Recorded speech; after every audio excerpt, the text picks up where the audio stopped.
We get it. The 49ers were not able to execute a trade right before the NFL's deadline on Tuesday.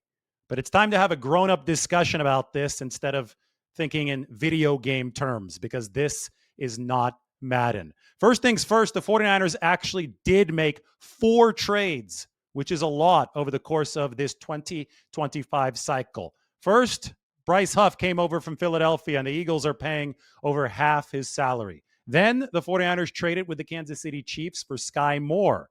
Then they traded with Washington for running back Brian Robinson Jr., who, by the way, looks like an upgrade over Jordan Mason.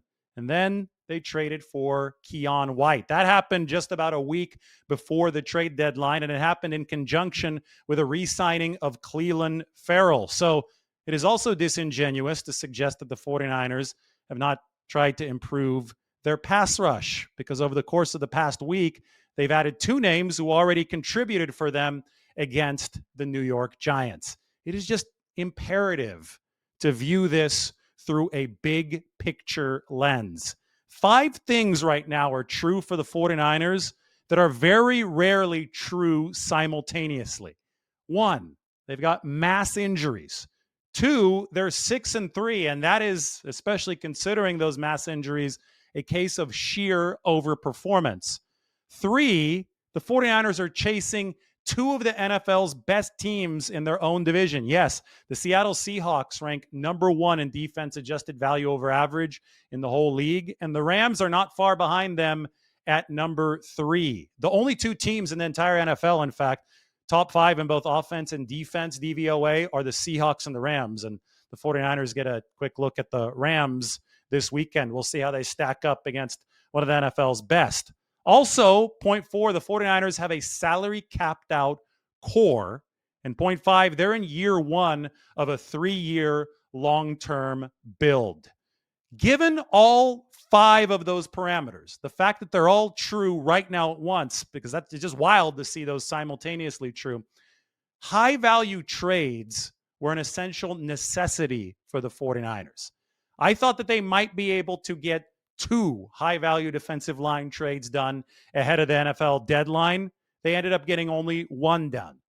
The fact that they got 4 trades done throughout the entire 2025 cycle, I think, is very, very necessary context, because it's not that the 49ers failed to get something done ahead of the deadline. It's that they failed to get a 5th trade done ahead of the deadline. They got 4 done. I thought 5 would be possible, maybe even necessary for this team to stop some of this defensive bleeding, but they only got 4. I think that things make a whole lot more sense from a strategic perspective when it is framed properly in that way. Speaking specifically of the defensive line, well, the 49ers were interested in Jermaine Johnson of the New York Jets, but the Jets wanted a 2nd-round pick in return. Doesn't seem very reasonable. 2nd-round pick for Jermaine Johnson coming off of a torn Achilles, who hasn't been the same player since then. Jermaine Johnson, that was a no-go for the 49ers at that price. The 49ers were also very interested in Trey Hendrickson, but the Cincinnati Bengals wanted a downright preposterous return of a 1st-round pick for Trey Hendrickson. This is an injured player who's only going to be available or on contract through the end of this 2025 season, and the Bengals wanted a 1. That is downright unreasonable. And the 49ers were unwilling to pay that. And guess what? Had the 49ers been willing to pay a 2 for Jermaine Johnson or a 1 for Trey Hendrickson, they would have been the only teams in the league willing to pay that price. So essentially everyone in the league was unwilling to overpay to that degree for defensive linemen. And I say essentially everyone and not everyone, period, because Jerry Jones and the Dallas Cowboys were willing to overpay for Quinnen Williams, the Jets defensive tackle. They sent a 2nd-round pick in this next draft and a 1st-round pick in the 2027 draft to New York as part of that New York fire sale. But if you're arguing that the 49ers should be emulating the style of Jerry Jones, well, he's got a very, very long NFC championship game drought in Dallas. I don't think that anyone on the outside is arguing that the Cowboys are particularly well run. Anyway, the 49ers moving forward, this is the simple illustration of San Francisco's task as they head into the final 8 games of this 2025 season. we have to assume that their offense will be able to raise this team a couple tiers on this team tier chart. They're probably going to return Brock Purdy at some point soon. They're probably going to return Ricky Pearsall at some point soon. We'll see about Brandon Ayuk. We know that they've improved the offensive line at that left guard position. Ben Barch might be coming off of injured reserve too. You heard George Kittle talk the other day about the 49ers offense having to carry the load. So we'll assume that they're going to move from left to right on this x-axis. The question, though, is where does the defense go? The defense is ranked number 25 in the league ever since Fred Warner went down in week 6 against Tampa Bay. So they've been sinking to below average. Does the defense follow the path of the red arrow, which would mean a return closer to league average because right now they're below that mark? Can the reintroduction of Bryce Huff, he's been gone for a couple weeks for the 49ers, can the additions of Keon White and Cleveland Farrell bring that pass rush enough of a pulse to be an average defense by the end of the year? If yes, then you'll see the 49ers in the same tier as the Lions, the Seahawks, the Eagles, the Patriots, true contenders knocking on the door of the real Super Bowl favorites, who are the Packers, the Chiefs, the Indianapolis Colts, and the Los Angeles Rams. Or do the 49ers follow the path of the blue arrow? Does the defense continue to sink? Does it sink toward the bottom 8, bottom 10 of this league? Since we're assuming that the offense is going to improve, that would put the 49ers again in the same tier as the Eagles, the Chargers, the Seahawks, but in the lower rung of that tier, and they probably would need a true miracle to go and win a Super Bowl. Neither path is an ideal guarantee. That's what happens when you lose Nick Bosa and Fred Warner and you see the kind of injury attrition that the 49ers have had. But they also must consider the entire 3-year plan. Remember at the top of this show, I talked about the 5 things that are happening simultaneously that are so exceptional for the 49ers that demand a high-value trade. They're only on year 1 of a 3-year long-term build. They decided to scrap the B-list portions of this roster over the course of the offseason. They maintained the A-list pillars. They even financially doubled and tripled down on the A-list pillars. Brock Purdy, Christian McCaffrey, George Kittle, Fred Warner, Trent Williams, Nick Bosa, Deommodore Lenoir. Those are your A-list pillars for the 49ers. There's a lot of them. That's why it takes me a while to remember all of them and recite all of them. Those guys are still at the load-bearing wall stage of this team. You're building the structure around those columns, right? We call them the foundational pillars, the load-bearing walls. I think that's the terminology of the Rams when they rebuilt this team. The 49ers are trying to fill things out around those players. That's what the NFL draft is for. It looked like they had a good crop in 2024. Those guys are developing. It looked like they had a good crop in 2025.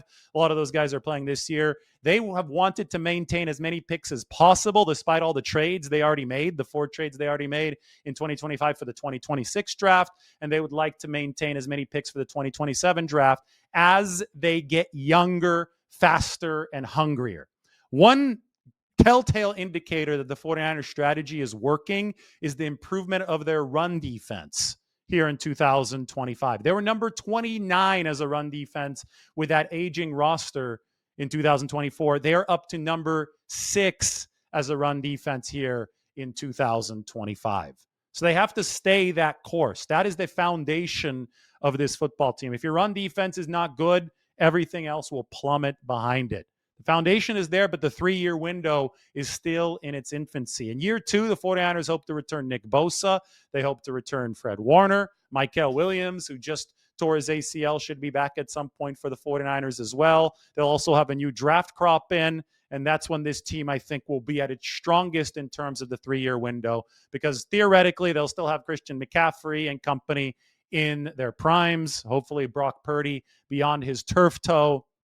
And they'll also have those rookies having some developmental seasoning under their belts. Here for 2025, the 49ers can't lose sight of that 3-year window, especially given the fact that they've seen all this injury attrition. I think that a massive win for the 49ers would be getting to a playoff game so that the younger players, the rookies, would have a chance to perform and see what the postseason is like. I think that would be a massive, massive win for the 49ers heading into 2026. Then they can make a true run for it in 2026. And that's not saying that a borderline miraculous run isn't possible here in 2025. Once you make the tournament, especially with an elite offense, if the 49ers can get to that point, if Brock Purdy can return and start scoring a lot of points for the 49ers, they just put up 34 against the bad Giants defense on Sunday. If they can start putting up 25 plus against good teams, you never know how this team's going to develop. You never know about injury situations elsewhere.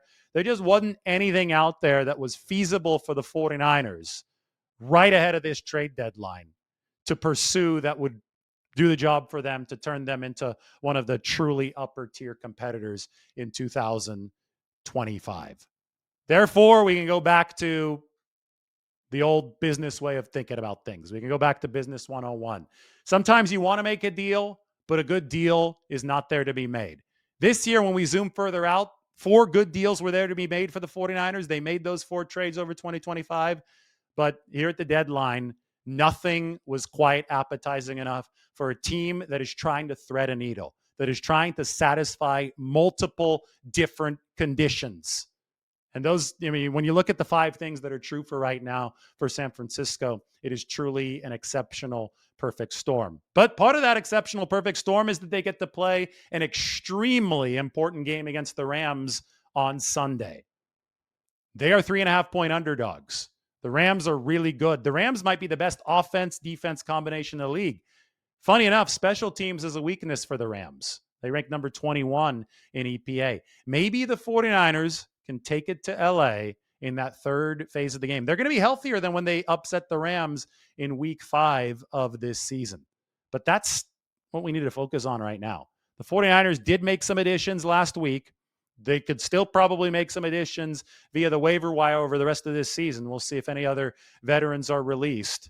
They have to stay as healthy as possible. They have to get as healthy as possible on offense, and then they could scrap and claw the way they've been scrapping and clawing over the first half of this season, moving into the back 8 games of 2025. And that first monumental test comes at Levi's Stadium on Sunday, where a win would push the 49ers to 7-3 and firmly pass the Rams in NFC West. They're only 60 minutes away from what would be a remarkable 10-game start to this season, despite the avalanche of adversity that's come their way. So that's where the 49ers are right now. Not in a spot to cry about a lack of activity in the few hours ahead of the trade deadline. They couldn't find a good deal.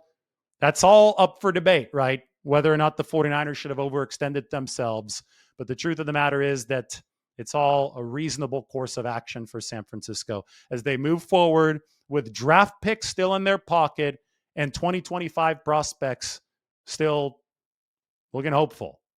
You know, the one game that the 49ers have played since Fred Warner went down with Bryce Huff has actually been a plus defensive performance. That was against the Atlanta Falcons. I think that's a huge part of the 49ers' confidence moving forward. With Huff back, with somebody like Keon White aboard on that pass rush, with Sam Okawanu rushing the way that he is, the 49ers think that they could field a defense that is just good enough to support Purdy and this offense, which they hope will be on a surge starting on Sunday against the Rams. That's your 49ers strategy for the day. We'll see you at the facility in a couple hours.